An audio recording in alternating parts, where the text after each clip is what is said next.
اعوذ باللہ السمیع العلیم من الشیطان اللعین الرجیم بسم اللہ الرحمن الرحیم الحمد للہ المتجلی لخلقہ بخلقہ والظاہر لقلوبہم بحجت خلق الخلق من غیر رویت الصلاة والسلام علی رسولہ الکریم وخاتم النبیین وجد المعصومین ابی القاسم محمد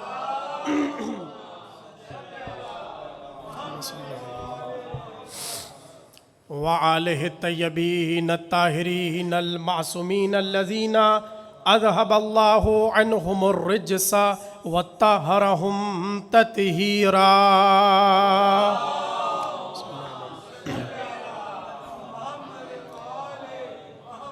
وَلَعْنَةُ اللَّهِ عَلَىٰ أَعْدَائِهِمْ أَجْمَعِينَ مِنَ الْآنِ إِلَىٰ قِيَامِ يَوْمِ الدِّينِ. أَمَّا بَعْدُ فَقَدْ قَالَ اللَّهُ تَبَارَكَ فِي مُحْكَمِ كِتَابِهِ الْمَجِيدِ وَالْفُرْقَانِهِ الْحَمِيدِ. بسم اللہ الرحمن الرحیم. یا ایہا الذین آمنوا لا تقدموا بین یدی اللہ ورسولہ واتقوا اللہ ان اللہ سمیع علیم. صلوات.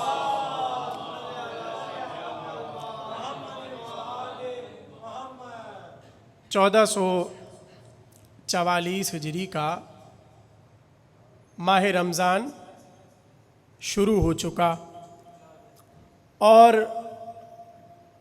یہ مہینہ برکتوں کا مہینہ ہے، یہ مہینہ رحمتوں کا مہینہ ہے. روایات میں ہے کہ اس مہینے کا استقبال آل محمد چاند دیکھ کر نہیں کرتے تھے بلکہ رجب اور شعبان کو اس سے جوڑ دیتے تھے. اتنا اس کا احترام اور تعظیم ہمیں آل محمد کے ہاں نظر آتی ہے. اور پھر عجیب بات یہ ہے کہ اس مہینے کے خواص محرم کے خواص سے ملتے جلتے ہیں. اور ایک جملہ کہہ دوں اور ذہنوں میں آپ کے ہے اور جلدی سے بڑھ جاؤں.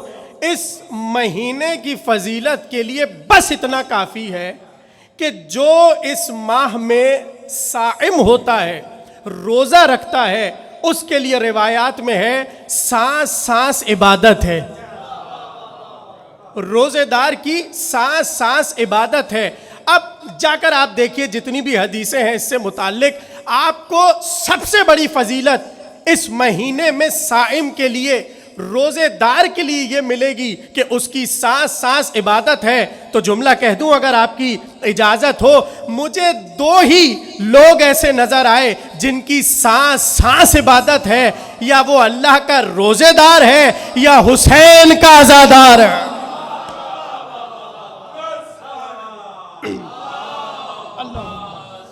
صلی علی محمد. بات پہنچی آپ تک؟ یعنی دو لوگ پروردگار عالم کے ہاں ایسے ہیں جن کا سانس لینا عبادت ہے. یا جملہ پلٹ کر کہہ دوں، شاید عزادار کی وجہ سے اللہ نے روزے دار کی سانس کو عبادت رکھا تاکہ یہ حدیث دیکھ کر سانس بند نہ ہو جائے.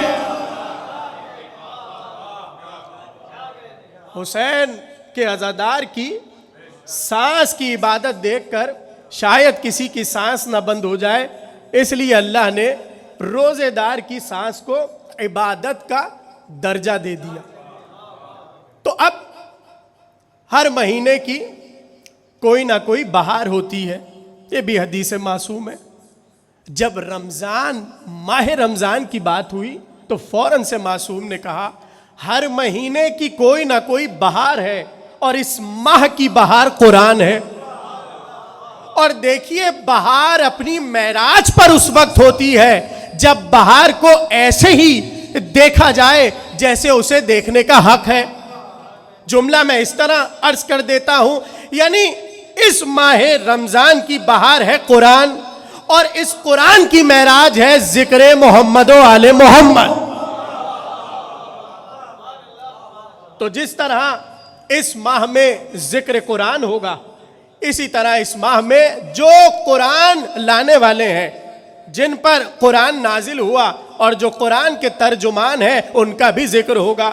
یہاں تک کہ دیکھیے ابتدا ہے، اور ابتدا ہی میں ایک حدیث سنا دوں، آپ کی سنی ہوئی ہے اور آپ کو یاد ہے. کون سی حدیث؟ رسول اللہ نے کہا انی تارکن فیکم الثقلین. سنی ہے نا آپ نے حدیث، محفوظ ہے آپ کے ذہنوں میں.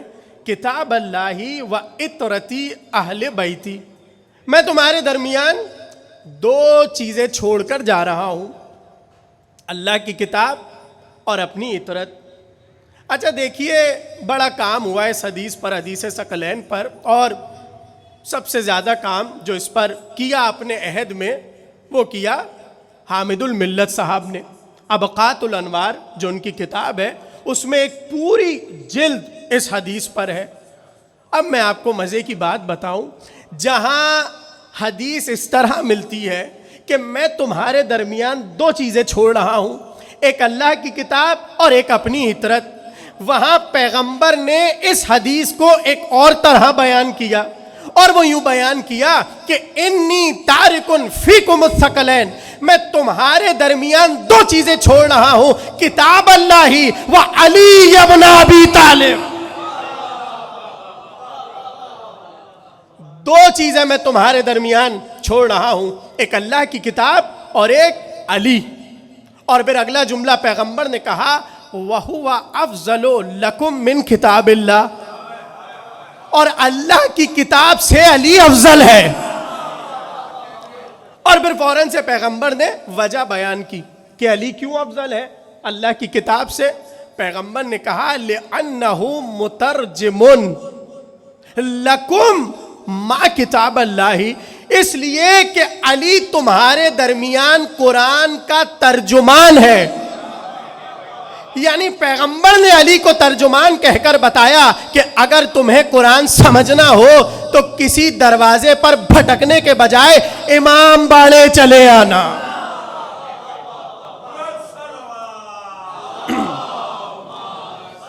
اللہم صلی علی محمد. باتیں پہنچ رہی ہیں آپ تک؟ تو اب جب اس ماہ میں جوڑ دیا جائے اس تفسیر کو، جو تفسیر اس گھر سے نکلی جہاں خود قرآن نکلا، تو کیسا سمجھنے والے اور جاننے والے لطف اندوز ہوں گے. اس لیے کہ زمانہ تو یہی نہیں اب تک پتہ لگا سکا کہ با کا معنی کیا ہے، اور جتنے یہ حروف مقطعات ہیں ان کے معنی کیا ہے. حالانکہ یہ بھی پروردگار عالم نے راز رکھا، اور ان معنی کو بغیر بیان کیے رکھ کر بتا دیا کہ بڑا تمہیں اپنے قرآن پڑھنے کا، کھڑے ہو کر پڑھنے کا، بیٹھ کر پڑھنے کا، لیٹ کر پڑھنے کا بڑا تمہیں اپنے پڑھت پر ناز ہے، مگر تم کتنے مجبور ہو. جیسے قرآن کی ابتدا کرتے ہو اور الف لام میم پر پہنچتے ہو، یہاں آ کر تم گھبرا جاتے ہو. ہم کیا جانے یہ الف کیا ہے، یہ لام کیا ہے، یہ میم کیا ہے. تو علماء نے کہا نا، جب تک تمہیں الف لام میم کا مطلب نہیں پتا چلتا، ہم تمہیں بتا دیتے ہیں الف لام میم سے مراد آل محمد ہے.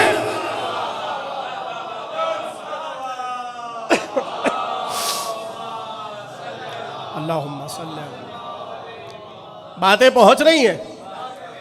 تو اب پل پل پر ہم قرآن کے سمجھنے کے محتاج، اور جہاں فکر کی بات آئے گی، تعقل کی بات آئے گی، سمجھنے کی بات آئے گی، وہاں ذہن انسانی اسی در پر جائے گا جو قرآن کی ایک ایک تفسیر کو بیان کر رہا ہے. تو ہم نے یہاں کے لیے 5 روز جو گفتگو ہوگی وہ سورہ حجرات پہ ہوگی. اور دیکھیے لطف تو بہرحال آتا ہی ہے قرآن کو پڑھ کر اور قرآن کو سمجھ کر، اس لیے کہ یہ ایک عجیب بات ہے کہ آج جب مستشرقین کے جن کا تعلق اسلام سے نہیں ہے، اور وہ قرآن پڑھتے ہی اس لیے ہیں تاکہ کوئی نہ کوئی قرآن پر کاری ضرب لگائی جائے. تو وہاں وہ اعتراضات کرتے ہیں, لکھی لوگوں نے کتابیں, اور اس پر اعتراض کیا کہ بھائی یہ قرآن کا جو سورہ ہے کتنا اس کا بیتکا نام ہے معاذ اللہ. اعتراض ہے. کہنے لگے دیکھیے جیسے ہی قرآن کھولا الحمد کے بعد جو پہلا سورہ آیا وہ ہے بقرہ, اور بقرہ کہتے ہیں گائے کو. اعتراض کیا انہوں نے. کہنے لگے دیکھیے بڑی اس کتاب کے فضیلتوں میں لوگوں کے اقوال ہیں اور کہتے ہیں یہ ایسی کتاب ایسی کتاب ایسی کتاب. بھلا اس کتاب میں کیا ہوگا جس کا آغاز ہی گائے سے ہو رہا ہے؟ توجہ کر رہے ہیں آپ؟ یعنی ان کے اعتراضات ہیں. اچھا یہ عجیب بات ہے کہ قرآن کی کسی بھی سورے کا نام جس طریقے سے بھی رکھا گیا ابھی اس پر ہماری بحث نہیں ہے. سوال یہ ہے یہ جو قرآن کے نام رکھے گئے ہیں ان میں راز کیا ہے؟ یہ سورہ بقرہ کا نام بقرہ ہی کیوں ہوا؟ کوئی اور نام کیوں نہیں ہوا؟ سورہ فاتحہ کا نام فاتحہ ہی کیوں ہوا؟ کوئی اور نام کیوں نہ ہوا؟ اچھا عجیب یہ بھی بات ہے کہ عمران کے نہ ماننے والے بھی مجبور ہیں کہ سورہ آل عمران ہی کہتے ہیں اور سورہ آل عمران کہتے ہیں. اسی طرح یہ جتنے بھی سوروں کے نام ہیں اس میں راز ہے. راز کیا ہے؟ دیکھیے آپ چونکہ فضائل سننے والے لوگ بیٹھے ہوئے ہیں, میں جیسے ہی جملے کہوں گا آپ فوراً پہنچیں گے. یہ کیوں مجبور ہوئے سب کہ اس سورے کا نام سورہ بقرہ ہی رکھا جائے, گائے والا سورہ؟ چلیے اس سے پہلے میں آپ کو فاتحہ سمجھا دوں تاکہ آسانی سے بات پہنچ جائے. یہ سورہ فاتحہ کو فاتحہ کیوں کہتے ہیں؟ وجہ یہ ہے کیونکہ قرآن کو کھولا اس سورے سے جاتا ہے تو عربی میں کھولنے کو فتح کہتے ہیں. ٹھیک ہے نا؟ فاتحہ اسی سے نکلا ہے, یعنی کھولنے والی. فاتحہ کہتے ہیں کھولنے والی, یعنی چونکہ اللہ کی کتاب کو سورہ فاتحہ کھولنے والی ہے اس لیے اس کا نام ہے سورہ فاتحہ. اچھا ایک نام تھوڑی ہے, کئی نام ہے. اسی کا نام سورہ الحمد بھی ہے جس میں اللہ کی حمد ہے. اب یہ اور بات ہے کہ پیغمبر یہ کہیں کہ اے علی یہ سورہ تو تیری شان میں نازل ہوا ہے. حمد اللہ کی, نزول علی کے لیے. ٹھیک ہے. اچھا ایک نام ہے اس کا سبع مثانی, سورہ سبع مثانی. اب یہ دیکھیں میں نے کہا نا راز ہے نام رکھنے میں, کوئی نہ کوئی راز ہے. یہ سبع مثانی کیوں کہا؟ سبع مثانی کہتے ہیں 7 مکرر, یعنی 7 دہرائی جانے والی. سبع مثانی کا مطلب یہ ہے. تو یہ سبع مثانی کیوں رکھا؟ توجہ, جو بات ائمہ نے بیان کی اور وہاں سے چلتے چلتے ہم تک پہنچی وہ آپ تک پہنچا رہا ہوں. یہ سبع مثانی سورہ فاتحہ کو کیوں کہتے ہیں؟ کہنے لگے اس کی وجہ یہ ہے کہ الحمد سے بسم اللہ الرحمن الرحیم الحمدللہ رب العالمین. آپ یہاں سے جب یہ سورہ پڑھیں الحمدللہ رب العالمین سے تو اب ذرا آیتوں کو گنتے جائیے, ساتھ گنیے میرے. الحمدللہ رب العالمین 1 آیت, الرحمن الرحیم 2 آیت, مالک یوم الدین 3 آیت, ایاک نعبد و ایاک نستعین 4 آیت, اہدنا الصراط المستقیم 5 آیت, اور اب جو آخری آیت ہے وہ 6 آیت ہے. تو اب کچھ لوگ ایسے ہیں جو بسم اللہ الرحمن الرحیم کو سورے کا جز نہیں مانتے. توجہ, سورے کا جز یعنی سورے کا حصہ نہیں مانتے, اور وہ جب اپنی نمازیں پڑھتے ہیں تو بسم اللہ کو ہٹا کے ڈائریکٹ الحمدللہ رب العالمین سے شروع کرتے ہیں, یا معصوم کی تعبیر کے مطابق بسم اللہ کی چوری کرتے ہیں.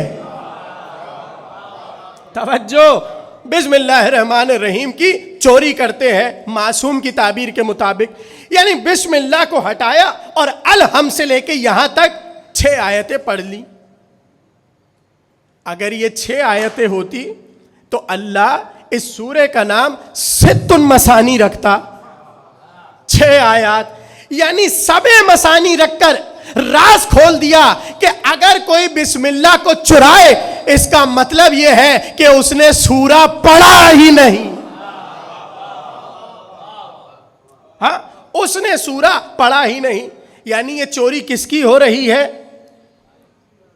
اس میں علی کی ہو رہی ہے. اس لیے کیونکہ یہ تو زمانہ جانتا تھا کہ رسول کہہ چکے کہ اگر پورا قرآن سمٹے تو سورہ الحمد میں آ کر جمع ہو, اور سورہ الحمد سمٹے تو بسم اللہ الرحمن الرحیم میں جمع ہو, اور بسم اللہ الرحمن الرحیم سمٹے تو بے میں جمع ہو, اور بے سمٹے تو نقطے میں جمع ہو, اور قرآن کے بے کا نقطہ سوا علی کے کوئی بھی نہیں ہے. تو اب یہاں پر چوری کی تو کیسے لفظ سب مثانی نے اس چور کا تعارف کرا دیا. اب آگے بڑھتے رہیے. بقرہ یعنی گائے والا سورہ. اب اس پورے سورے کا جو اصل محور ہے وہ ایک گائے کا قصہ ہے, اور آپ کو پتا ہے کہ کسی نے اپنے چچا زاد بھائی کو قتل کر دیا تھا عورت کے چکر میں. قرآن کا واقعہ. اور پھر وہ اسی پر رونے لگا کہ ہائے میرے بھائی کو کس نے مار دیا. اب جب نبی تک خبر پہنچی حضرت موسیٰ تک تو اللہ نے کہا موسیٰ یہ مسئلہ تو گائے حل کرے گی. تھوڑا سا لطف لے کر سنیے. اے موسیٰ یہ مسئلہ تو گائے حل کرے گی. اور پھر اب یہ سوال کہ بھائی کہاں سے گائے لے کر آئے, کیسی گائے ہونی چاہیے, رنگ کیسا ہونا چاہیے, عمر کیا ہونی چاہیے, آیا وہ گائے ماں بنی ہوئی ہو یا ماں نہ بنی ہوئی ہو. یہ سارے بہرحال سوالات تھے سورہ بقرہ میں درج ہے. اب یہاں جو مجھے بات بتانی ہے اور آگے بڑھنا ہے وہ سمجھیے. یہ بقرہ نام رکھ کر ذہنوں کو متوجہ کیا گیا گائے کی طرف. یعنی کوئی اتنی اہم گائے ہوگی کہ جس کے نام پر سورہ آ گیا.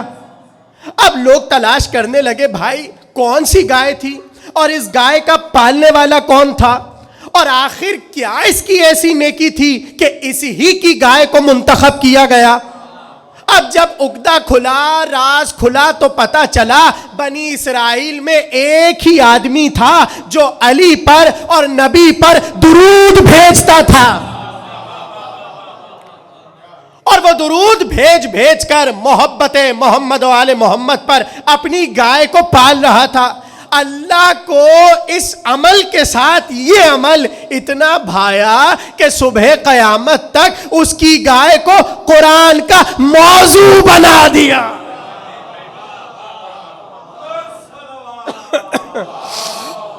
نہیں بہت شکریہ.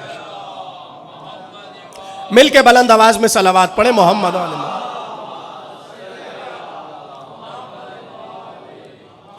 تو یہ ہے وجہ تسمیہ سورہ بقرہ کی. تو اب ایسے چلتے جائیے. بقرہ کے بعد آل عمران. تو کسی عمران کا ذکر ہے اولاد کے ساتھ, جس کا محور کا ذکر کر کے اللہ نے سورہ آل عمران مقرر کر دیا. آگے چلتے رہیے. کہیں سورہ نمل ہے, کہیں سورہ نحل ہے, چونٹیوں والا سورہ, شہد کی مکھی والا سورہ, سورہ فیل ہاتھی والا سورہ. توجہ کر رہے ہیں آپ؟ یعنی یہ جو ٹائٹل دیا ہے اللہ نے کہ جیسے ہی کوئی کتاب کھولے قرآن, اور وہ تو آیا ہدایت کے لیے, جیسے ہی اس نے کتاب کھولی تو لکھا ہے چوٹی والا سورہ, مکڑی والا سورہ. اب وہ پڑھنے والا کہے گا پروردگار میں ہدایت لینے آیا تیری کتاب سے, اور کھولتے ہی یہاں پہ چونٹی, شہد کی مکھی, مکڑی, گائے, ہاتھی, یہ کیا ہو رہا ہے بھائی؟ توجہ کریں, دیکھیں مجھے یہاں تک لا کر آپ کو کچھ سمجھانا ہے. پروردگار میں نے تیری کتاب کھولی ہدایت کے لیے, اور جیسے میں نے کتاب کھولی یہاں تو جانوروں کے ٹائٹل دیے جا رہا ہے، آخر تو سمجھانا کیا چاہتا ہے؟ عجب نہیں جواب آئے، اس سورے کے ٹائٹل میں ہم نے بڑے راز پنہا کیے ہیں، بڑے راز چھپا رکھے ہیں۔ جیسے ہی ٹائٹل دیکھو فوراً سے سوال کرو یہی ٹائٹل کیوں دیا گیا، کوئی اور نام کیوں نہ دیا گیا؟ جیسے قرآن پڑھتے پڑھتے سورہ حجرات پر پہنچے، ذہن میں سوال پیدا ہوا یہ حجرات کیا ہے، حجرات کا مطلب کیا ہے، اس حجرے کا معنی کیا ہے؟ پتہ چلا حجرات جمع ہے حجرے کی، اور حجرہ کہتے ہیں کمرے کو۔ بہت سے بے ادب رسول کے حجرے کے باہر کھڑے ہو کر بدتمیزی کرتے تھے، بد تہذیبی کرتے تھے، اپنی طرح پکارتے تھے۔ اللہ نے آیت نازل کر کے بتا دیا تمہارے حجرے اور ہے، محمد کا حجرہ اور ہے۔ جو کر رہے ہیں یعنی لفظ حجرات رکھ کر پروردگار عالم نے ذہنوں کو جھنجھوڑا، ذہنوں کو متوجہ کیا اور کہا دیکھو ہم کہنا کیا چاہتے ہیں۔ تو اب دیکھیے یہ سورہ حجرات، یہ جو حجرات نام پڑا یہ اصل میں اس سورے کی چوتھی آیت ہے، جس میں ارشاد ہے ان الذین ینادونک من وراء الحجرات اکثرهم لا یعقلون۔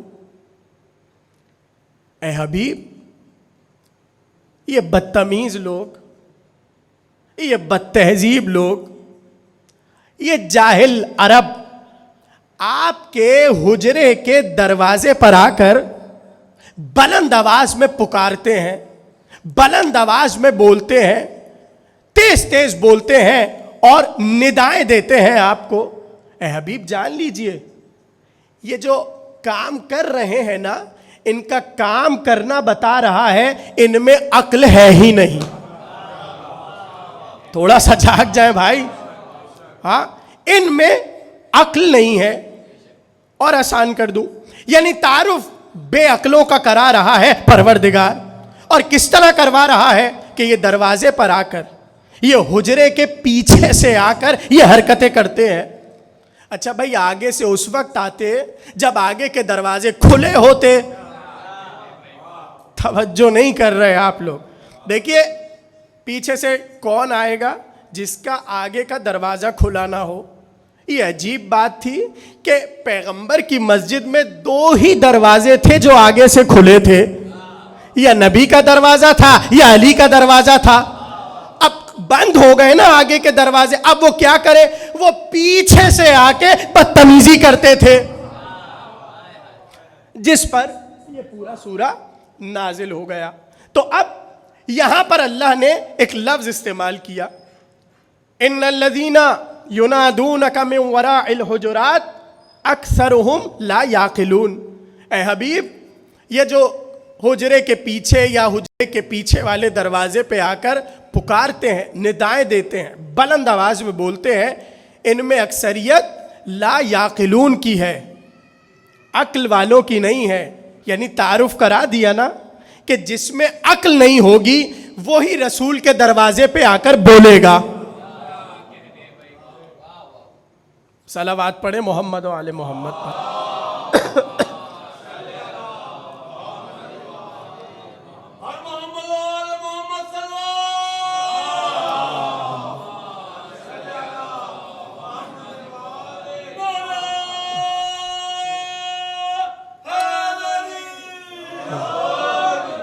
ان میں اکثریت جو ہے وہ عقل والوں کی نہیں ہے۔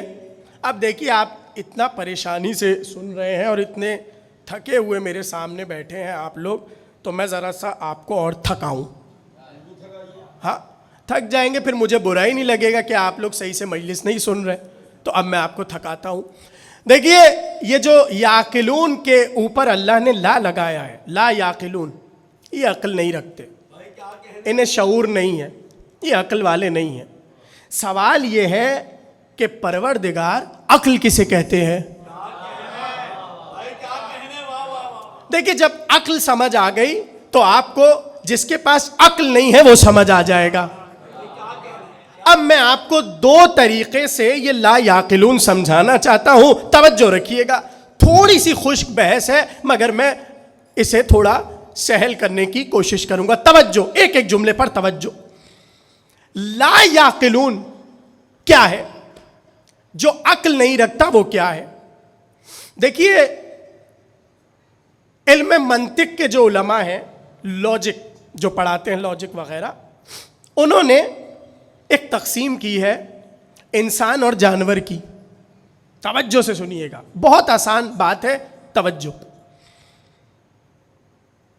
انسان اور جانور، ان میں کچھ چیزیں مشترک ہیں کچھ چیزیں، یعنی انسان میں بھی پائی جاتی ہیں اور جانور میں بھی پائی جاتی ہیں.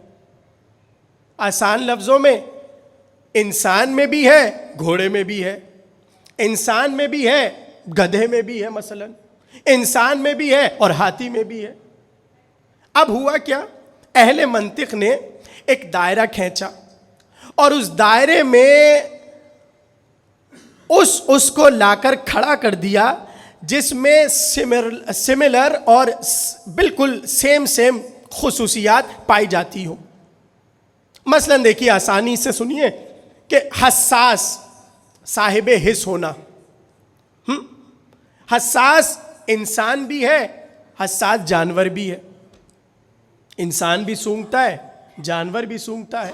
بعض جانور انسان سے اچھا سونگھتے ہیں. ہاں ٹھیک ہے نا؟ تو یہ ہے حساس ہونا، انسان میں بھی ہے اور جانور میں بھی ہے. جسم انسان کے پاس بھی ہے، جانور کے پاس بھی ہے. متحرک بالارادہ، یعنی سوچ سمجھ کر یا اپنے ارادے کے تحت چلنا. انسان بھی چلتا ہے، جانور بھی چلتا ہے، کوئی فرق ہی نہیں ہے. جب جانور چاہے گا چل لے گا، جب انسان چاہے گا چل لے گا. تو یہ جو ملتی جلتی خصوصیات ہیں انسان اور جانور کی، ایک منزل ایسی ہے جہاں یہ چیزیں جمع ہو جاتی ہیں اور وہاں پر انسان اور جانور ایک جیسا ہو جاتا ہے. یعنی یہ جو چیزیں ہیں، حساس ہونا، اپنی مرضی سے چلنا، جسم ہونا، جسم میں نمو ہونا، بڑھنا گھٹنا، یہ ساری چیزیں جانور کے یہاں بھی ہیں، انسان کے یہاں بھی ہیں. تو ایک چیز لفظ حیوانیت کہہ کر ان دونوں کو اپنے اندر جمع کر لیتی ہے. آپ سلامت رہیں، پہنچ گئے آپ لوگ. اب جملہ سنیے، یعنی لفظ حیوان میں جب میں نے حیوان کہا تو حیوان کی جتنی خصوصیات ہیں، کیا مطلب؟ حساس ہونا اور جب چاہے چلنا، جسم ہونا اور جسم میں نمو ہونا. تو جیسے ہی میں نے حیوان کہا تو اب انسان اور جانور 7 لفظ حیوان میں سمٹ گئے. تو اب کوئی تو چیز ہوگی جو انسان اور جانور کو الگ کرے. جملہ ضائع نہ کیجیے گا. کوئی تو ایسی چیز ہوگی جو ان دونوں حقیقتوں کو الگ کرے. تو بس جو جانور اور انسان کو الگ کرتی ہے اسے عقل کہتے ہیں. بات پہنچی آپ تک؟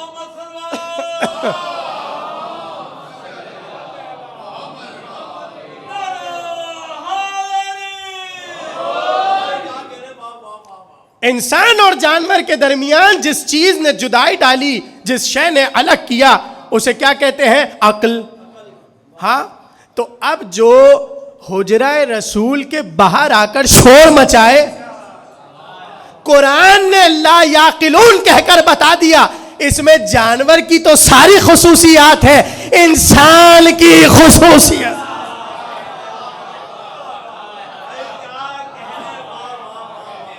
بات پہنچی آپ تک؟ اچھا دیکھیے، میں اپنے اس مدعے کو، اپنی اس بات کو اور مضبوط کر دوں دلیل لا کر مولا علی علیہ السلام کے قول سے. صلوات پڑھیں سب مل کے مولا کی بارگاہ.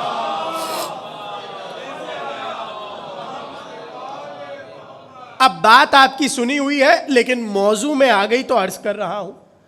آ کر راوی نے پوچھا، یا علی یہ بتائیے کہ انسان افضل ہے یا فرشتہ؟ انسان افضل یا فرشتہ؟ مولا کہہ دیتے انسان افضل ہے. اچھا نہ بھی ہوتا تو علی نے کہہ دیا تو ہو جاتا. ٹھیک ہے نا, ہو جاتا. علی جواب دیتے تھے انسان افضل یا ملک افضل, فرشتہ افضل. اب علی نے جواب دیا صبح قیامت تک کے لیے, اور ایک پیمانہ دیا اور کہا کہ اس پیمانے پر تم دیکھتے رہنا اور پتہ لگا معلوم کرتے رہنا کہ انسان افضل کہ فرشتہ افضل. توجہ, علی نے کہا سنو, اللہ نے فرشتے کو عقل دی ہے, خواہش نہیں دی.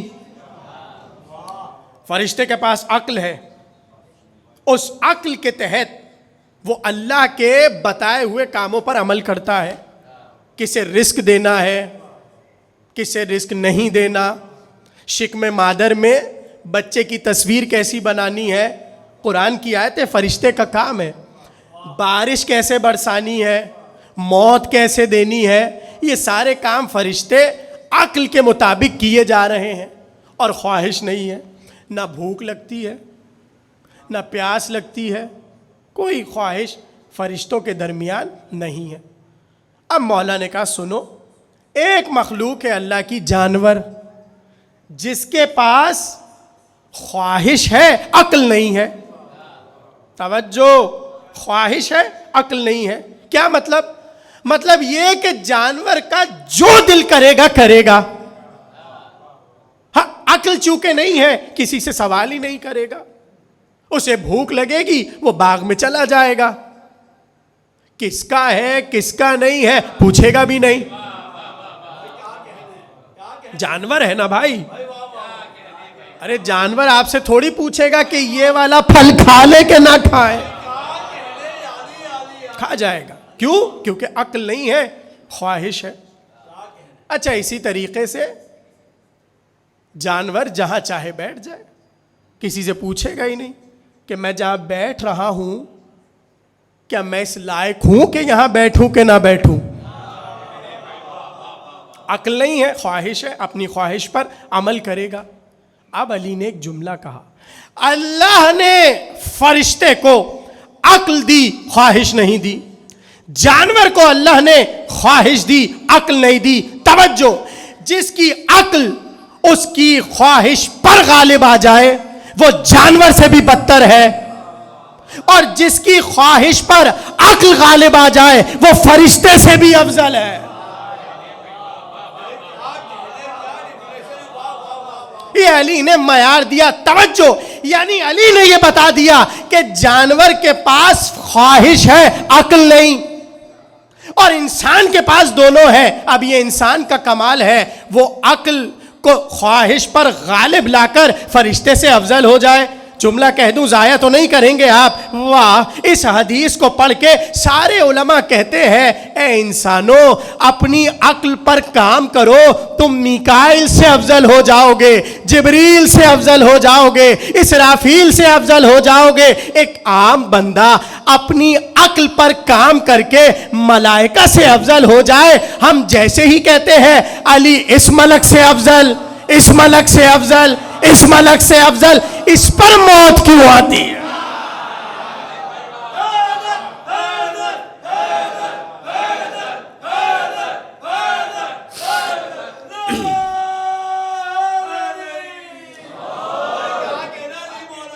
بھائی معیار سمجھ آیا آپ کو؟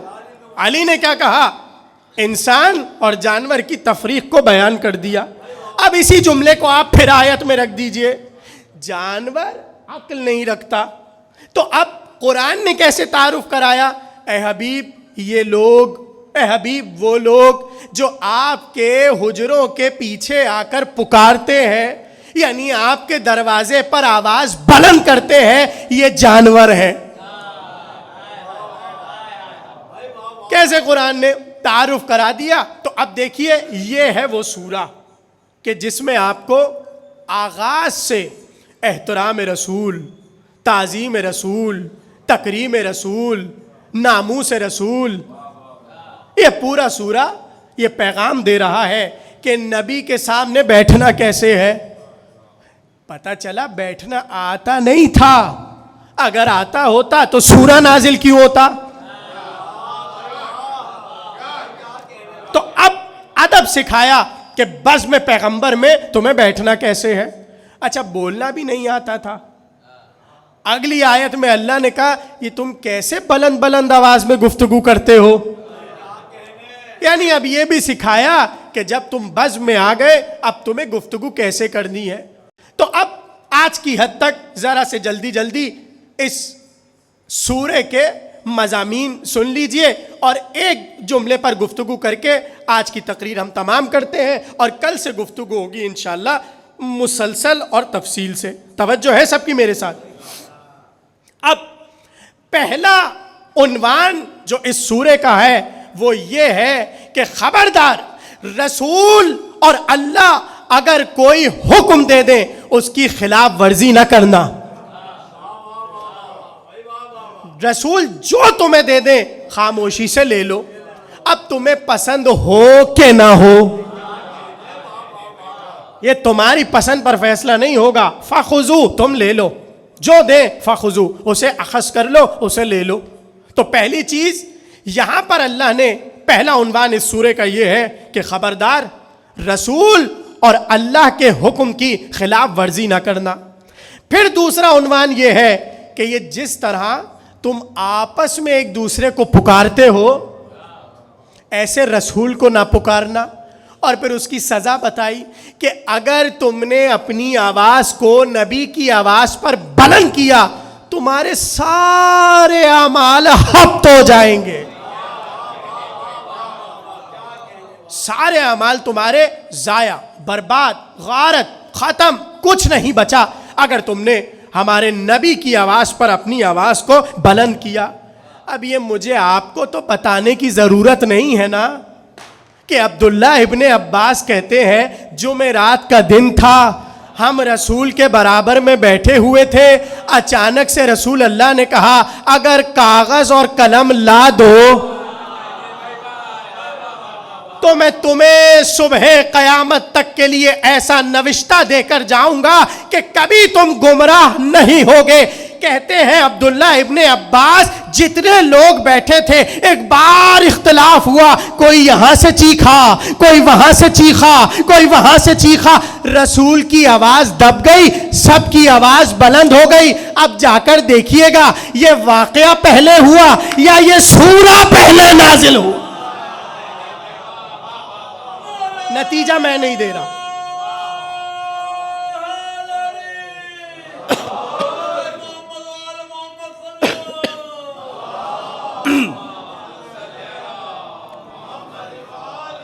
دیکھیں اس ماہ رمضان کی جو یہ میں آپ کو پڑھ کر بتا رہا ہوں, جتنی عبادتیں ہیں, جتنی عبادتیں, اتنی عبادتیں اور اعمال اس ماہ رمضان کے ہیں کہ علماء نے اتنی موٹی موٹی کتابیں لکھ دی صرف اس پر کہ کون کون سے اعمال ماہ رمضان کے ہیں. لیکن آپ کو پتہ ہے سب سے بڑا عمل جو اس ماہ رمضان میں اعمال کا سردار ہے وہ ہے محمد و آل محمد پر درود بھیجنا. تو مل کے بلند آواز میں درود بھیجیں آپ سب.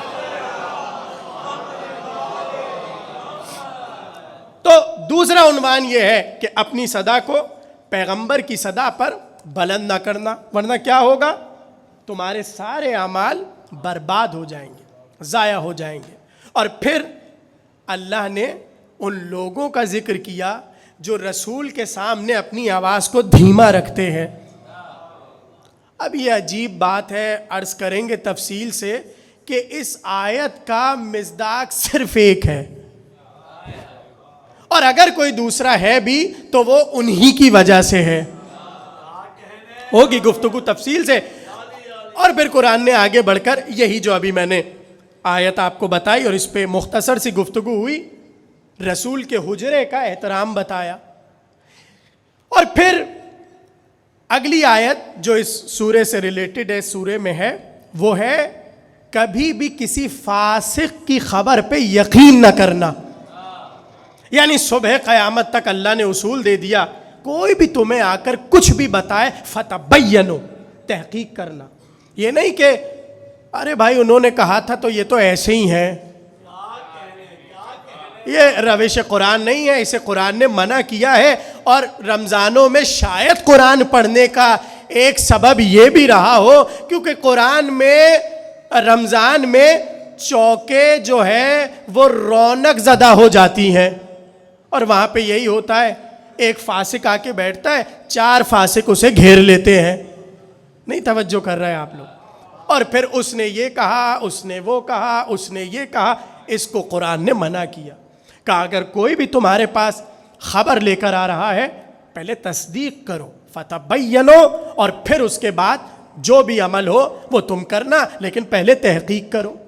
اور پھر بڑھ کے اسی سورے میں اللہ نے بتایا کہ مومن کا بھائی ہے, اور حقوق مومن بتائے کہ دیکھو اپنے مومن بھائی کا تمہیں کیسے کیسے خیال رکھنا ہے. اور اگر کوئی اپنے مومن بھائی کی غیبت کرے تو قرآن نے بیان کیا کہ ایسا ہے کہ گویا اس نے اپنے بھائی کا گوشت کھایا. اب یہ پیغام ہے سورے کے, اس کو غور کرنا چاہیے. اور پھر اللہ نے اس سورے میں یہ بھی بتا دیا کہ اگر کوئی لشکر اپنے کو مسلمان کہہ رہا ہو اور آ کر مومنوں سے لڑے تو خبردار اسے مسلمان نہ سمجھنا.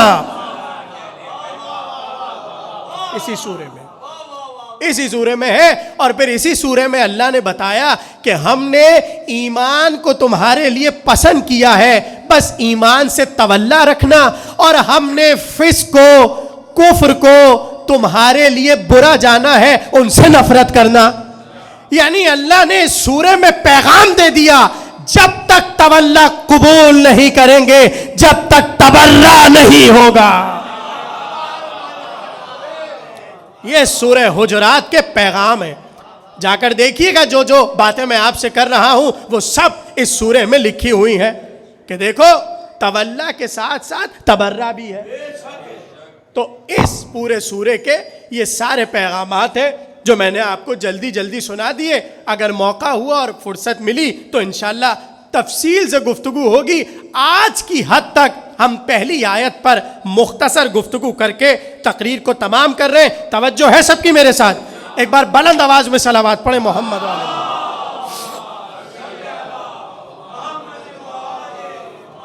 قرآن کی یہ سورہ اس طرح شروع ہو رہی ہے, بسم اللہ الرحمن الرحیم. یا ایھا الذین آمنوا لا تقدموا بین یدی اللہ والرسول واتقوا اللہ ان اللہ سمیع علیم. ترجمہ محفوظ کیجئے, اے ایمان لانے والو, لا تقدمو, اپنے قدم کو آگے نہ بڑھانا. کس سے؟ اللہ سے اور رسول سے. یہ ہے سب سے پہلا پیغام اس آیت کا. لا تقدمو, اپنے قدموں کو آگے نہ بڑھانا. کیا مطلب؟ پیش قدمی نہ کرنا. کیا مطلب؟ خلاف ورزی نہ کرنا. دیکھیے لفظ تقدم آیا ہے اور یہ باب تفعیل سے ہے. اب یہ مجبوری ہے باتیں بتانے کی, اسے بس آپ نوٹ کرتے جائیے. اور اس کا معنی یعنی تقدیم کا معنی جو ہے اسے سنیے اور لطف لیجئے. تقدیم کا معنی ہے ترجیح, تقدیم کا معنی ہے ترقی. تو میں کہوں پروردگار ترقی تو اچھی چیز ہے, یہ تو کیا کہہ رہا ہے کہ نبی اور اللہ پر ترقی نہ کرنا؟ نہیں پہنچے آپ لوگ. نبی اور اللہ پر ترقی نہ کرنا. اگرچہ ترقی اچھی چیز ہے لیکن نبی کے بیان کرنے کے بعد اگر تم ترقی کا کوئی پہلو نکالو یہ اچھی چیز نہیں ہے. لا تقدمو, آگے نہ بڑھنا, خلاف ورزی نہ کرنا, ترقی نہ کرنا. کس سے؟ اللہ اور رسول کے حکم سے. اب توجہ سے سنیے, تفسیر تو شروع ہو گئی. سوال یہ ہے کہ اللہ اور رسول سے تقدیم کا مطلب کیا ہے؟ اللہ اور رسول سے آگے بڑھنے کا مطلب کیا ہے؟ آج کی حد تک ایک مطلب سماعت کیجئے اور محفوظ کیجئے کہ جو نبی اور اللہ تمہارے لیے مقرر کر دیں تم پر واجب ہے اس کو اپنا ولی ماننا. لا تقدموں کا ایک مصداق یہ ہے کہ اللہ اور نبی نے اگر تمہارے لیے کسی کو ولی مقرر کر دیا اب تم پر واجب ہے اس ولی کی اطاعت کرنا. یہ نہ ہو کہ تم بیٹھ کر کہو علی کو ابھی نہیں بنانا چاہیے, علی تو جوان ہے اور علی نے عرب کے بڑے بڑے بزرگوں کو قتل کیا ہے، کہیں ایسا نہ ہو وہ دشمنی میں آ کر علی کو مانے ہی نہ. تو وہ تو دشمنی میں نہیں مان رہے، آپ کیوں نہیں مان؟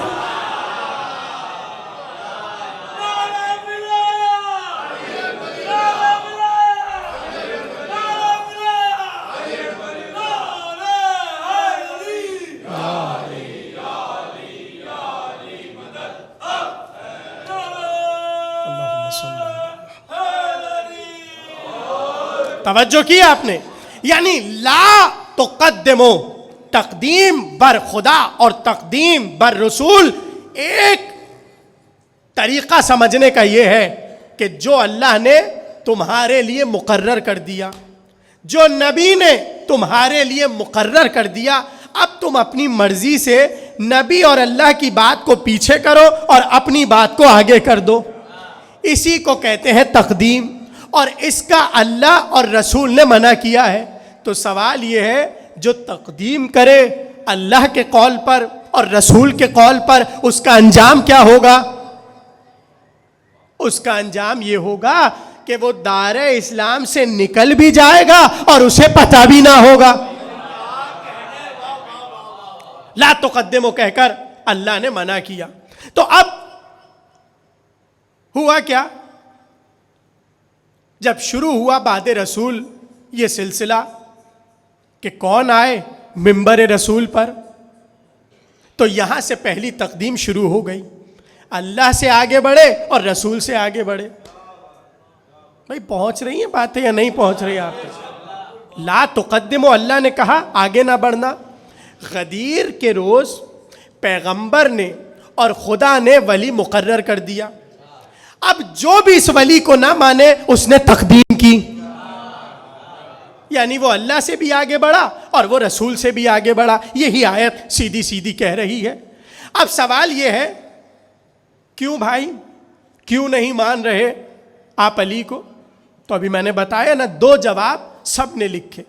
جو وہاں پر شہرا ہوا اور جس بات پر اختلاف ہوا، تقریر تمام ہو رہی ہے، اس میں سوال یہ اٹھایا گیا کہ پہلی بات یہ کہ علی جوان ہے، اور دوسری بات یہ کہ علی نے عرب کے مختلف قبیلوں کے بزرگوں کو قتل کیا ہے.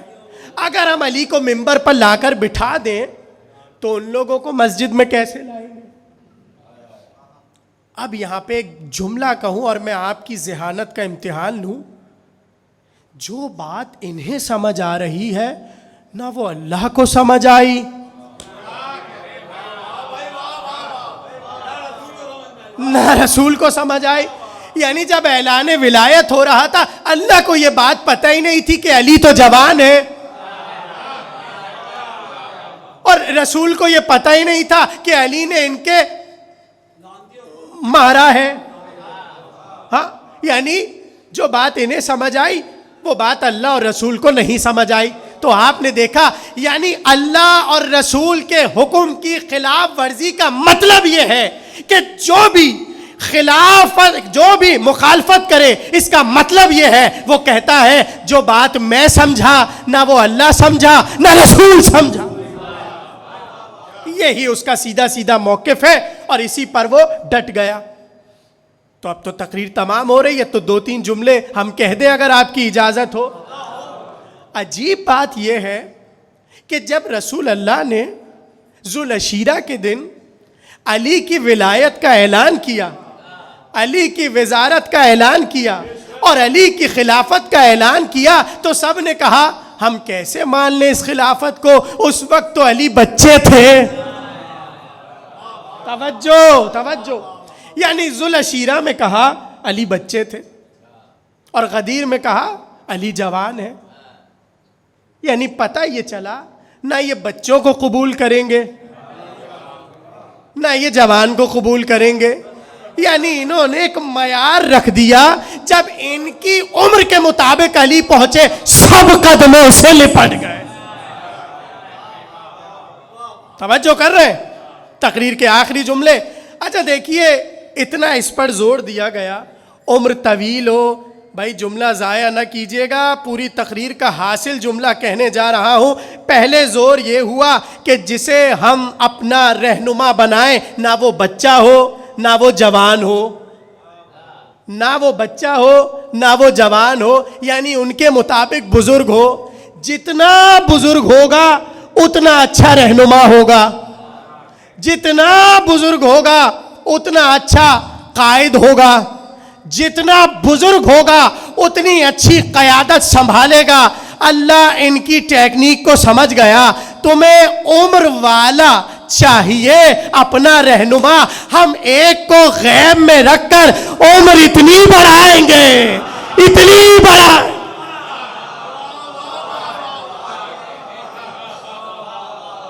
یہ تو تمہاری مانگ ہے نا۔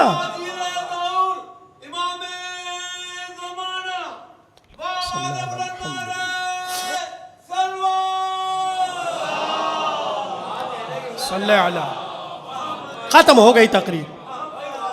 تمہارا یہ اصول ہے کہ جو بزرگ ہوگا وہ آ کر تخت پر بیٹھ جائے، وہ آ کر ممبر پر بیٹھ جائے۔ تو اب جب ہم نے یہ کہا کہ موجود ہیں، آئیں گے، اب یہاں پھر اختلاف، کیسے زندہ ہے، کیا ہے، کیا معاملہ ہے، کیوں ہے؟ آخری جملہ تقریر کا، پروردگار عالم نے ایک طرف سے عمر بڑھائی یہ جواب دینے کے لیے کہ تمہیں بڑی عمر والا رہبر چاہیے، ہم اس طرح عمر کو بڑھاتے چلے جائیں گے، بڑھاتے چلے جائیں گے، بڑھاتے چلے جائیں گے۔ اور دوسری طرف یہ ہماری خواہش ہے کہ ولی تو ہم جوان کو بناتے ہیں۔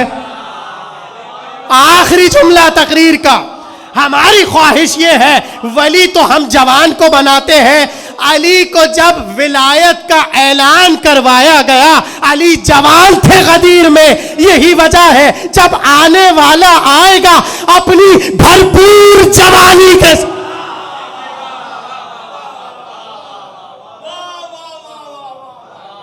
وہ اپنی بھرپور جوانی کے ساتھ آ کر بتائے گا تمہارے ہر اصول کو ہم نے توڑ دیا۔ جہاں تم نے عمر پر سوال کیا وہاں اللہ نے روحانی عمر بڑھا دی، اور جہاں تم نے جوانی کی مخالفت کی تو اب آ کر اس جوان کے مقابل کھڑے ہو تو جانے۔ تو یہ ہے اس سورے کا پیغام، یعنی پروردگار عالم جوان کے ذریعے اس طرح اپنی قیادت کو منوا کے رہتا ہے۔ شب جمعہ ہے نا، اور آپ لوگ عرصے دراز سے یہاں پر تقریر سماعت فرما رہے ہیں۔ پہلی شب جمعہ اس جوان کا ذکر کرتے ہیں کہ جو حسین کے گھر کی رونق تھا۔ عجیب جملہ میر انیس نے شہزادے کے باب میں کہا کہ پڑھتے جائیے اور روتے جائیے۔ عجیب عجیب مصرع میر انیس نے علی اکبر کی شان میں کہا، سنیے اور جس طرح چاہے گریہ کیجئے۔ زہرا کے گھر کے چاند زمانے کے آفتاب، زہرا کے گھر کے چاند زمانے کے آفتاب۔ کتنی محبت تھی حسین کو علی اکبر سے، بڑی مشکل سے اجازت دی جوان کو، مگر پھر بھی کبھی کمر پہ ہاتھ رکھ کر پیچھے جاتے ہیں، کبھی دوڑ دوڑ کر پیچھے جاتے ہیں۔ ایسے میں علی اکبر نے آہٹ کو محسوس کیا، اپنے گھوڑے کو روکا اور گھوڑے سے نیچے آئے، بابا کے قریب گئے، ہاتھوں کو جوڑ کر کہنے لگے، بابا جب اجازت دے دی اب پیچھے کیوں آتے ہیں؟ اگر آپ ایسے ہی پیچھے آتے رہے ہم کیسے کارزار میدان میں جائیں گے؟ رو کر حسین نے عجیب جملہ کہا، اے علی اکبر کاش تمہارے جیسا تمہارا ایک بیٹا ہوتا۔ اے علی اکبر تب ہم تم سے سوال کرتے کہ جوان کو کیسے جانے دیتے ہیں، اور باپ کیسے مرنے کی اجازت دیتا ہے؟ شہادت نہیں پڑھنی، بس 2 جملے اور عرض کرنے ہیں. یہ تو آپ کو پتا ہے نا، جب خیمے میں خبر پہنچی حسین کو علی اکبر کے گھوڑے سے گرنے کی، اب حسین کو نظر نہیں آتا تھا، آنکھوں کا نور چلا گیا تھا.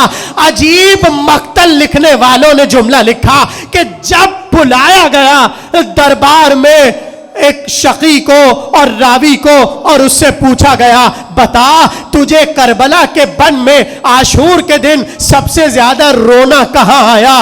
اس نے کہا میں کیا بتاؤں مختار، وہ حسین جو ہر جوان کے پکارنے پر باز کی طرح جاتا تھا، گھوڑے پر بیٹھا بیٹھا یوں ہی لاش کو اٹھا لیتا تھا. ارے جب علی اکبر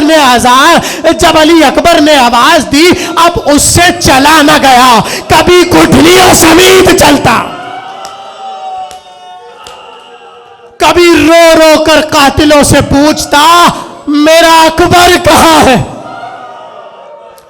کیا گریہ کیا آپ نے؟ شب جمعہ ہے اور آج تو دوبالا ہو جاتا ہے گریہ کا ثواب. آخری جملہ سن لیجئے، بڑی محبت تھی حسین کو. مقتل کے لکھنے والوں نے لکھا کہ جب سے علی اکبر کا سر کاٹ کر نیزے پر بلند کیا تھا، ہر ایک یہی دیکھتا جہاں اکبر کا سر ہوتا تھا حسین کا سر علی اکبر کے سر کو دیکھتا جاتا تھا. ایک منزل ایسی آئی، سروں کو اتارا گیا اور مختلف صندوقوں میں سر کو رکھ دیا گیا. جب اس منزل سے چلنے لگے، اب سروں کو نکالنے کی باری آئی. جیسے ہی وہ صندوق کھولا جس میں حسین کا سر تھا، حسین کا سر نہ ملا. شمر نے تازیانہ اٹھایا، سید سجاد کے قریب آیا، ایک بار تازیانہ مار کے کہا اے سید سجاد، تیرے باپ نے سحر دکھا دیا، جادو دکھا دیا، اگر حسین کا سر نہ ملا ہم تیری پیٹھ کو خون سے رنگین کر دیں گے. ایک بار رو کر سید سجاد نے کہا مجھے نہ مار، اس صندوق کو جا کر کھول جس میں میرے بھیا علی اکبر کا سر ہے. ایک بار چوں ہی صندوق کو کھولا، باپ کا رخسار علی اکبر کے رخسار پر رو رو کے آواز آتی تھی، ولادی اکبر، ولادی علی اکبر. اے میرے اللہ،